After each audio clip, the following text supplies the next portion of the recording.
एक सवाल पूछूं?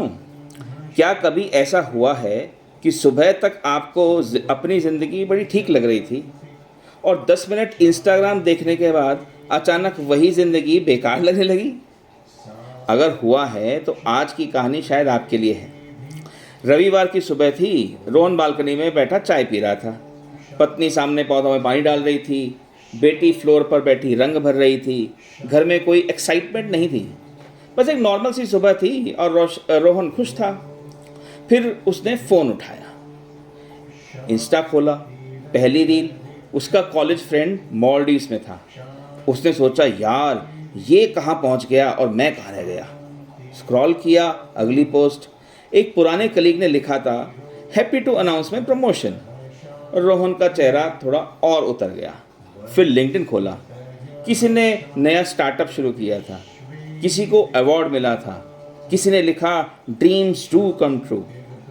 अब सिर्फ 7-8 मिनट ही हुए थे। वही बालकनी थी, वही चाय, वही घर, वही पत्नी, वही बच्चे। लेकिन रोहन अब खुश नहीं था। ध्यान दीजिए, उसकी ज़िंदगी में इन 8 मिनटों में कुछ भी खराब नहीं हुआ था।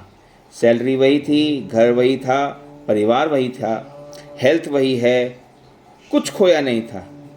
लेकिन फिर भी उसे लगने लगा कि वह पीछे रह गया है।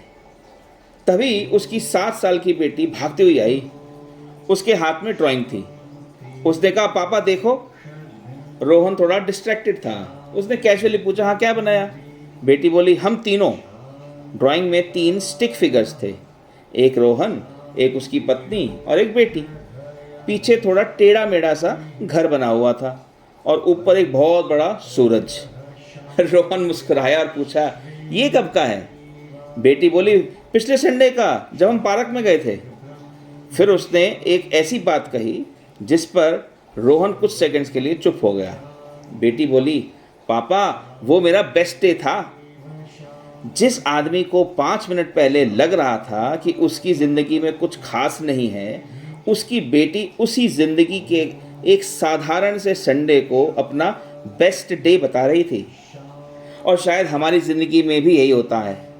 हम अपने पास मौजूद चीज़ों को रोज़ देखते हैं, इसलिए वे हमें ऑर्डिनरी लगती हैं। और किसी दूसरे इंसान की ज़िंदगी के सबसे अच्छे 5 सेकंड्स देखते हैं तो वो एक्स्ट्रा ऑर्डिनरी लगते हैं। और फिर हम कंपैरिजन शुरू कर देते हैं। उसकी नई कार, हमारी पुरानी कार। उसकी प्रमोशन, हमारी सैलरी। उसकी वैकेशन, हमारा संडे। उसका शरीर, हमारा शरीर। उनकी अचीवमेंट्स, हमारा स्ट्रगल। लेकिन यहाँ एक छोटी सी प्रॉब्लम है दोस्तों। हम अपनी पूरी फिल्म की तुलना किसी दूसरे की हाईलाइट रील से कर रहे हैं। हमें नहीं पता उस फोटोग्राफ से पहले क्या हुआ था। हमें नहीं पता उस प्रमोशन की क्या कीमत थी। हमें नहीं पता उस स्माइलिंग फोटोग्राफ के पीछे कौन सी परेशानी है। और सबसे महत्वपूर्ण, हमें ये भी याद नहीं रहता कि हमारी ज़िंदगी में क्या क्या ऐसा है और किसी और का सपना हो सकता है, जो किसी और का सपना भी हो सकता है, राइट? इसका मतलब ये नहीं है कि एम्बिशन छोड़ दीजिए, ग्रो मत कीजिए, बेटर करने की कोशिश मत कीजिए। बिल्कुल करिए, लेकिन दूसरों को देखकर डायरेक्शन लीजिए। अपनी वैल्यू मत तय कीजिए, क्योंकि कंपैरिजन की रेस में एक प्रॉब्लम है। फिनिश लाइन हमेशा आगे चली जाती है। आज आप एक व्यक्ति से आगे निकलेंगे, कल दूसरा कोई मिल जाएगा। आज आपकी बड़ी कार होगी, कल उससे बड़ी दिख जाएगी। आज अच्छा पद मिलेगा, कल कोई और डेजिग्नेशन दिखाई देगा। इसलिए शायद ज़िंदगी का एक बेहतर सवाल ये नहीं है कि मैं उससे कितना आगे हूँ। नहीं, बेहतर सवाल है, क्या मैं कल वाले अपने आप से थोड़ा बेहतर हूँ? और उससे भी पहले, क्या मैं अपनी ज़िंदगी को महसूस भी कर रहा हूँ? आज फ़ोन बंद करने की ज़रूरत नहीं है, सोशल मीडिया छोड़ने की भी ज़रूरत नहीं है। बस जब अगली बार किसी की परफेक्ट लुकिंग ज़िंदगी देखें तो अपने आप से एक लाइन कहें, ये उसकी कहानी का एक फ्रेम है, मेरी पूरी कहानी नहीं।